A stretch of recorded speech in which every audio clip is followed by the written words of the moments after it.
Ladies and gentlemen, please welcome the Leader of the Conservative Party, Kemi Badenoch.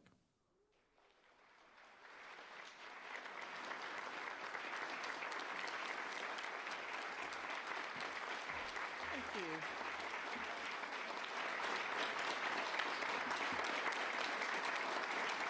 Thank you. Thank you, everybody. Thank you. And for your patience as well, we finally had the Prime Minister stop talking, so it was time for me to come on. But in all seriousness, ladies and gentlemen, Britain is not being governed. Last night in Downing Street, what were Keir Starmer and his team doing? They were not thinking about the future of NATO. They were not up late talking about sorting out the cost of living. They were not planning how to reindustrialise Britain with cheaper energy. They were, yet again, desperately ringing round Labour MPs trying to save his job. The Labour Party came into government just 18 months ago, but with no plan for this country. And in the last 18 months, we have seen exactly what happens when a government has no idea what it is doing in power and no idea what it stands for. They have made a series of random decisions, not a single one of which was in their manifesto. Snatching winter fuel payments, taxing family farms, mandatory digital ID, surrendering the Chagos Islands, a disastrous budget for Benefit Street, taxing jobs, pubs and businesses, and making this country poorer. Every single one of those decisions they have got wrong. It is bad enough to have a government preoccupied with cleaning up its own messes. But what is worse is the reason these mistakes keep happening. Because every single one of them comes back to the judgment of one man, Keir Starmer. At a time when Britain needs a leader, we have a Prime Minister who makes the wrong decision again and again. For months, I have been pressing the Prime Minister about his decision to appoint Peter Mandelson as ambassador. And yesterday in Parliament, I finally forced him to admit the shocking truth. He knew. He knew that Mandelson had a continuing relationship with Jeffrey Epstein. He knew Mandelson had stayed in his house while Epstein was in jail for child prostitution. The Prime Minister knew all this, and yet he appointed Peter Mandelson anyway to the most prestigious job in the diplomatic service.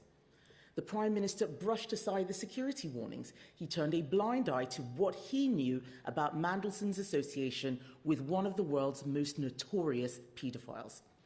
And instead of standing up and taking full responsibility for this disastrous appointment, the Prime Minister is trying to make himself out to be the victim. Nobody is buying it. This morning, Cabinet Ministers are out there defending the decision to appoint Peter Mandelson, still claiming that it was a rational appointment. They should be ashamed. And it's not just Peter Mandelson. The Prime Minister has surrounded himself with people who do not have Britain's best interests at heart, like Jonathan Powell, like Lord Hermer, people advising him to surrender the Chagos Islands simply to impress lawyers at North London dinner parties, people advising him to let the Chinese build an enormous spy hub in the centre of London, people advising him to drag our brave veterans through the courts while terrorists walk free.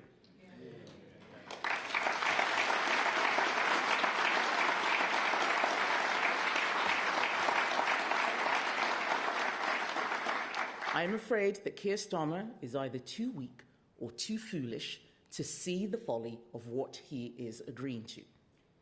Even the Health Secretary has said that there is a toxic culture in Number 10. Cabinet ministers briefing against each other, not focused on their jobs. We have constant U-turns. This is not just a Westminster bubble story. Britain is not being governed. And this is having an impact on the lives and the livelihoods of people across the country. Britain is getting poorer and Britain is getting weaker because of Keir Starmer's bad judgment. It cannot go on. It is now up to Labour MPs to do the right thing. I know there are many of them who are horrified by what has happened. We saw that in the House of Commons just yesterday. They might now expect the Prime Minister to take responsibility, but we know he won't. He will have to be dragged out of number 10. So, I am making them an offer. If they want the change they know the country needs, come and speak to my whips, and let's talk seriously about a vote of no confidence to force the moment.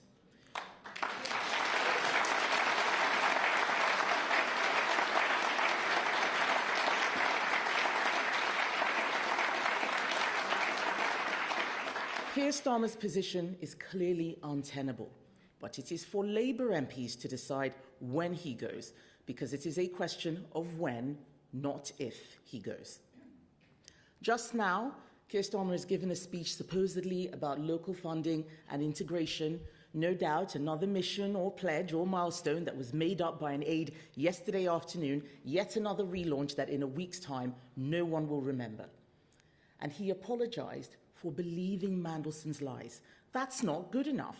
What he should apologise for is ignoring security advice and vetting that showed him Mandelson should never have been appointed in the first place.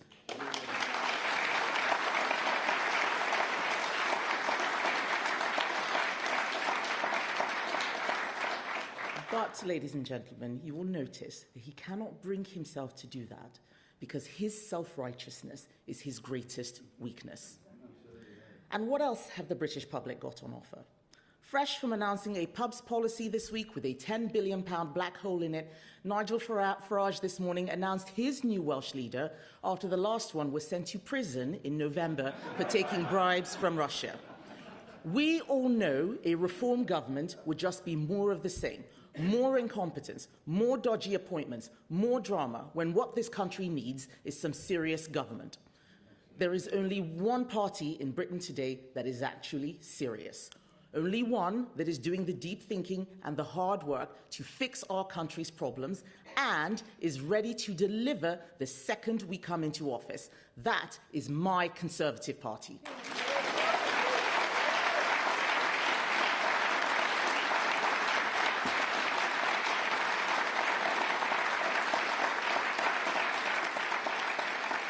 And some people will ask, and we must admit, yes, we made mistakes, but we acknowledge them and we have learned from them. That is the difference between us and everyone else. We are on the side of hard-working people, people who do the right thing and are fed up with a government that isn't working for them.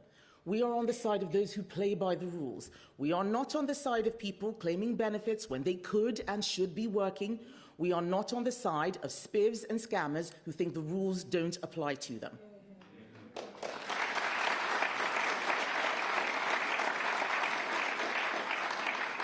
Britain is not being governed. We need to show that we can do better, that a government with a plan can fix the things going wrong in our country. That is our alternative, our strong borders plan, our cheap power plan, our £47 billion savings plan, our plan to abolish stamp duty, our plan to fix the high street, our plan to get Britain working again. That is what we believe in. That is the change that we will deliver. Thank you, ladies and gentlemen.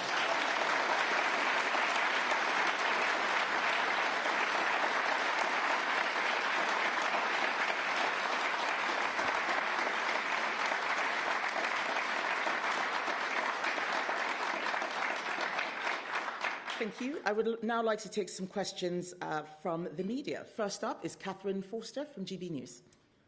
Thank you, Catherine Forster, GB News. The Prime Minister has just said that, effectively, he's going nowhere.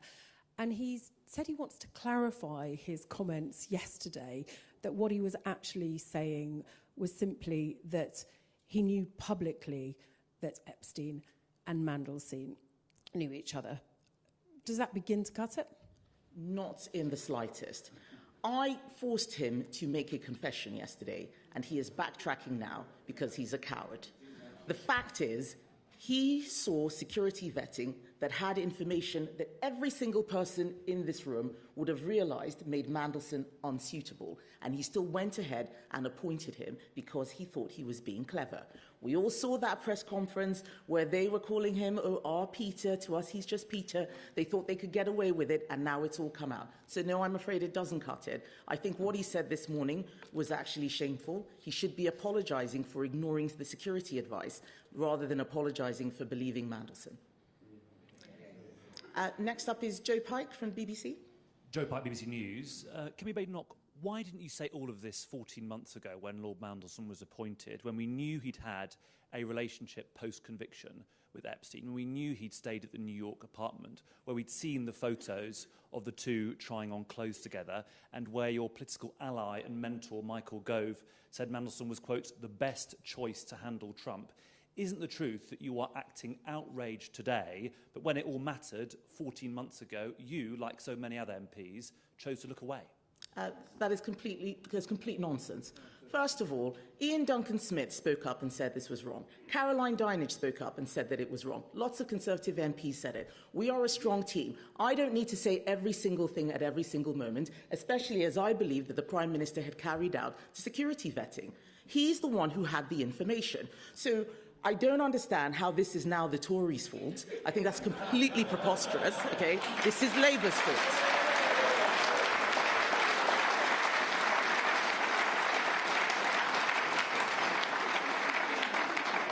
Rob Powell from Sky News. Hi, thank you, Rob Powell, Sky News. Are you saying then you want a general election now, if you were talking about a vote of no confidence? And if there was to be one, how do you think you'd do? Britain is not being governed. That is what this speech is about. We need a better government. Labour was voted in with a huge majority. They have a majority of about 160. They can't get anything done. Something is wrong. And yes, while we're all reading the tittle-tattle of who said what in the Epstein files, our country is going backwards. That is what worries me. If a general election is on the cards, we'll take it because we know we will do a better job.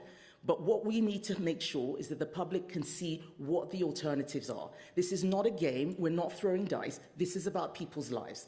And I am very worried about what is happening in our country. I am very worried about some of the nonsensical legislation that is going through Parliament, what they're doing on veterans, what they're doing on Chagos. And that's before we get to the pretend private members' bills, which are really government-sponsored bills around things like assisted dying, things that were never in the manifesto. Something is going horribly wrong, and we can see a government that is distracted. It's all about their leadership ambitions. None of the cabinet secretaries are delivering anything at all. Right now, my belief is that there won't be a general election until 2029, because most of those Labour MPs know that they will not be coming back. But they at least have the opportunity to do better. They can pick someone else or force the government to do better, rather than putting their heads in the sand. That is what I'm asking them for.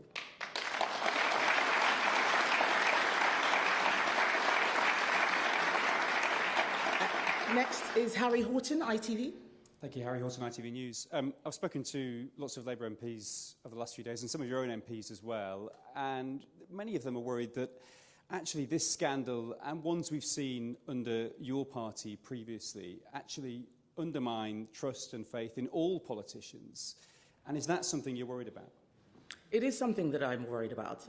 As I said, we made mistakes, but we acknowledged them, we learned from them, and as people will remember, we tried to fix them. We don't need to go back into what happened several years ago to see that we were actually trying to fix things when we saw the leader was going wrong. Labour are too scared to do that. And yet they can't even do basic things like make modest changes in the welfare budget. They can't get any legislation through. We're spending most of our time having general debates and going nowhere. Something is seriously wrong. Britain is not being governed. And that is what we need to think about. How do we get ourselves into a better place? Aggie Champ from LBC.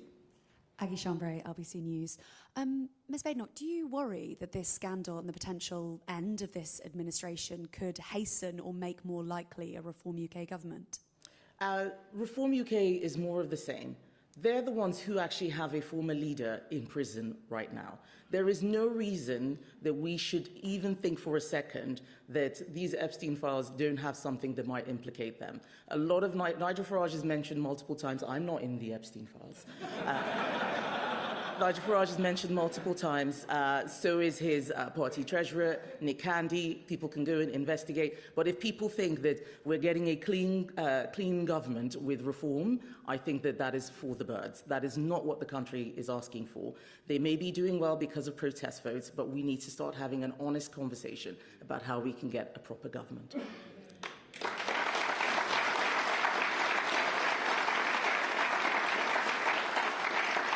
Helen William? PA? No? Okay. Tim Stanley, Daily Tea. Thank you. Good morning. I have to no, I don't have to stand up. Do I have to stand up? Okay, fine. I'm going to stand up for the camera. And now I've knocked my coffee over. No, don't worry about that. That's fine. Good morning. You've invited Labour MPs to kick out Keir Starmer and, quote, do better. Well, if they did do that, it's very likely they would replace him with Angela Rayner. Speaks for itself. What do you think of Angela Rayner? Do you really think she would make for a, quote, better government? And is there a risk that in defenestrating the Labour moderates, you're actually inviting a proper socialist to take over Britain? So I think that is an excellent question. I'm not worried about Angela Rayner. I think that I can deal with Angela Rayner. The real...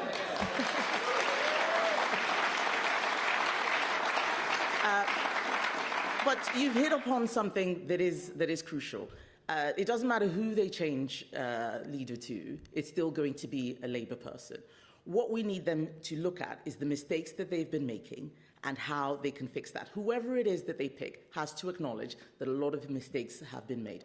The country is not crying out for socialism.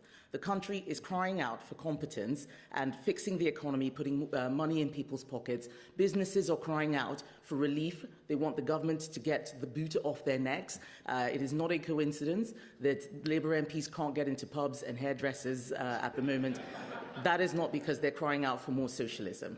What we want to see is them putting the British people back at the forefront of their minds. They're not thinking about any of the people out there right now. They're just thinking about themselves. So let's stop talking about Angela Rayner or West Streeting. Let's start talking about the people out there. That's what I'm worried about.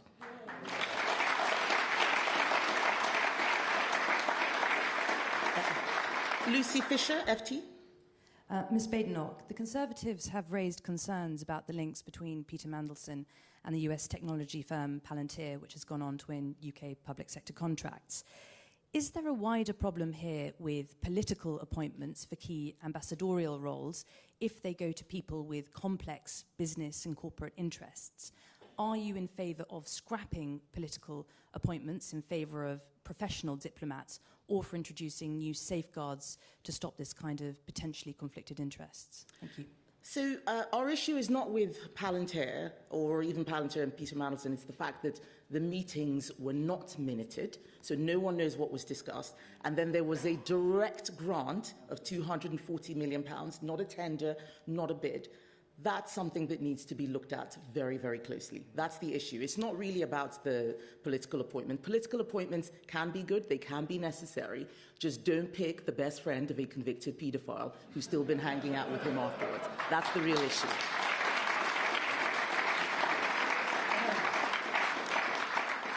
Max Kendicks, The Times. Thank you. You say you know you're not in the files, but there is an email in the files suggesting that David Cameron's top aides tried to set up a meeting between him as Prime Minister with Jeffrey Epstein and Woody Allen in Paris. That meeting never ended up happening, but are you absolutely confident there are no connections between senior Conservatives and Jeffrey Epstein? I'm a senior Conservative. I have a great shadow cabinet. A meeting that never happened, which somebody asked for, I don't think is particularly interesting or relevant. There are lots of people's names in those files. My name isn't in them. Neither is anyone in my shadow cabinet, as far as I'm aware. I think that I don't think, James, are you in the files? No. No. Okay. I think we're good. Martin Beckford, The Mail. Thank you. I'm just wondering, what did you make of the police telling the government last night not to publish documents that they say might undermine their investigation into Peter Mandelson? Are you concerned that this might let Keir Starmer off the hook? Thank you. So, it's a very interesting question. So Keir Starmer was leaning on that in his speech, saying, I really wanted to release all the files, but the police have asked me not to. He did not want to release the files. I asked him in September. He had plenty of time. He didn't release them. It wasn't until we used a parliamentary mechanism called a humble address that he realised that he couldn't get his MPs to back him, that he was forced to release the files. Now, the police have said that they don't want things released that may prejudice their case. I think that is fair enough. We're not interested in what Peter Mandelson got up to. The police can investigate that. We are interested in who knew what, when, and how the appointment came to be made. That has nothing to do with the criminal investigation. And if they're so scared, I'm very happy to go into a room and have a look and see myself so that we understand that. The Intelligence and Security Committee is a safe place. They see lots of top secret information all the time. But please do not let Keir Starmer confuse you by telling you that his appointment of a man with his associations with the paedophile was national security or international relations or it's a police investigation. He is hiding. He will do anything and everything he can to stay in office, and he is going to use every trick in the book. Do not buy it. He's been got banged to rights, and we need to make sure that the truth comes out and everything that went on is exposed. Yeah.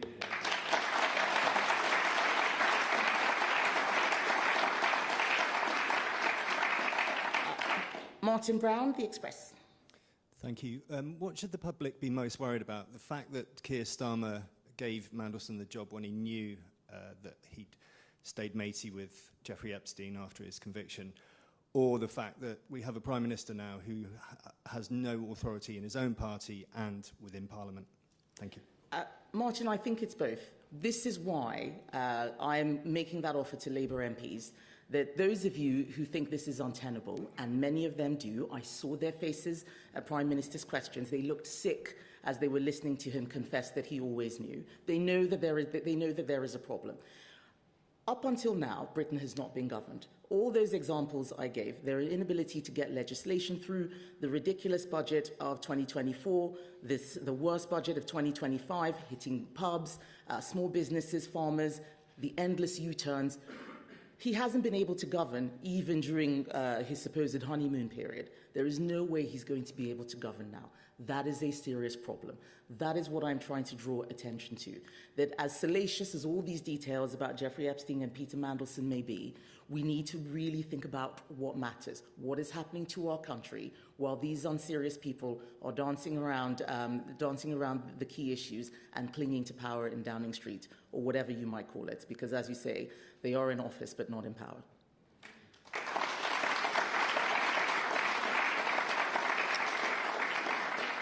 Kitty Donaldson, The Eye.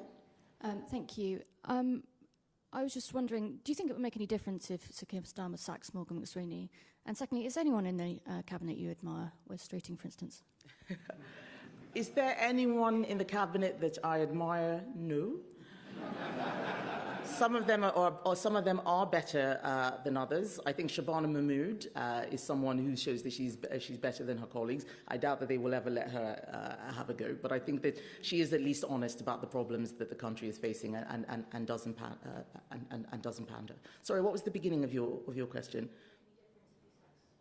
Would it make any difference if he sacks Morgan McSweeney? I think to some extent. I think that what has happened is so serious. Someone should go for it. Someone needs to take responsibility. That's why we asked for the files to be released. It's not so that we can read lots of juicy gossip about Mandelson. It is so that we know who took that decision and when, because it embarrassed our country on the international stage. It made us weaker from a national security perspective. It left us exposed. Someone needs to take responsibility. And all we're hearing from Keir Starmer is, Peter Mandelson lied to me. They're trying to put it all on Peter Mandelson. It is not all on Peter Mandelson. It is also on Downing Street. And I think that if it's not Keir Starmer, then it should be Morgan McSweeney. Both of them have a lot to answer for, and both of them are hiding.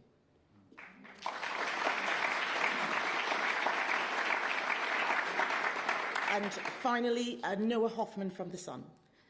Thank you, Kemi. Just quickly turning to crime and justice. A jury has acquitted 6 Palestine Action activists who mounted a raid on an Israeli defense company's factory, there are now some questions over potential tampering with the jury. You want to put out a strong message about criminal damage. I was wondering what you make of this situation and what actions you plan to take, if any, in response to it. I believe you were talking about the case where a police officer's spine was broken. I think it's absolutely disgusting. I think that we have police officers and so many others who put themselves on the front line, and for people to attack them so viciously in that way and get away with it, that sends a very, very bad message about criminal activity, about our justice system. There should be an appeal. I think it needs to be looked at again. I haven't heard the allegations about jury tampering, but if we are a country where you can break the spine of a police officer and get away with it, then we are in serious trouble. And what I want to hear is what the government is going to be doing about it. And right now, they're not doing anything about it. They're not saying anything about it because they're all trying to delete their emails and worried about who's going to be caught in this scandal. This is what I'm talking about, that there's so many things that are being degraded. I have said that a lot in our country is broken. Our country is not broken, but a lot is. The politics is broken. There are a lot of issues in the judicial system. There are problems with borders. There are problems with public order. We need to start getting real solutions to that. Many of those things, we didn't fix properly in government. Some of them we did, but now is the time. We've come up with better plans. We have plans to have more police officers. We have plans to fix the borders to make sure that people who come in are people who should be here, and so much more. That's what I want us to be talking about. And people can disagree with what we're offering, but at least let's talk about the real issues. Instead, we're talking about whatever new milestone Keir Starmer has cooked up in the morning and what he may or may not have said to Peter Mandelson. Britain is not being governed. I think it is time that we get serious and get back to business. Thank you, ladies and gentlemen.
Thank you.